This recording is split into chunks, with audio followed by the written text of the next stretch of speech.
Hello and welcome to Trucking Answers. It's the Sunday Rant, and you see Ford there in the background right there, right? I'm actually at the Audi dealer looking at a certified A4, but it turns out satellite radio, and that is extra cost. Crazy. So what did we talk about this week? Prime put out a message to its drivers that, hey, you know that settlement? Yeah, that's a phishing scam, but then later they retracted, wait a minute, oh, we didn't mean that. What they were trying to do, of course, is not get people to sign up for it. Well, it turns out that's a huge deal. Even the local newspaper in Springfield, Missouri picked that story up, which they don't normally do. You know who didn't pick up the story? All the trucking news stories other than OOIDA.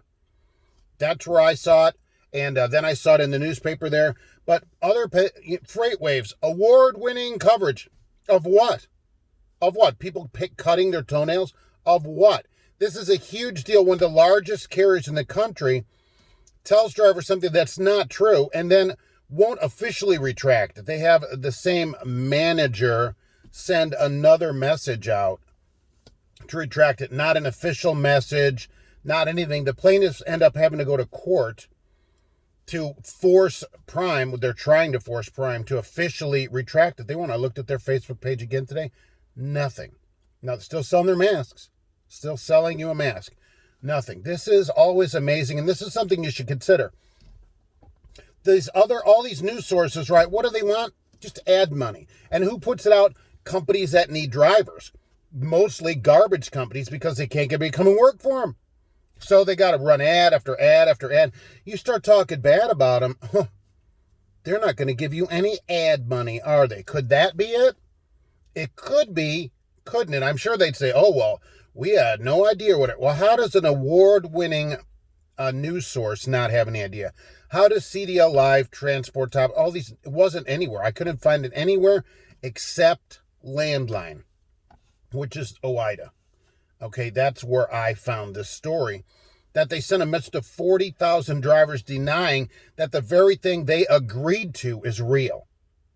And how would a manager just go rogue and send that out? It's somewhat ironic. Prime said, their legal counsel said, hey, we're just trying to protect our drivers from phishing scams.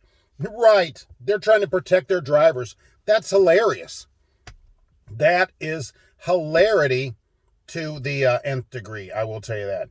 Don't necessarily think that the only news that is in trucking is in these trucking news stories places, because they are the ones that want the ad money from the trucking companies. And if they can't get it, they start running negative news stories.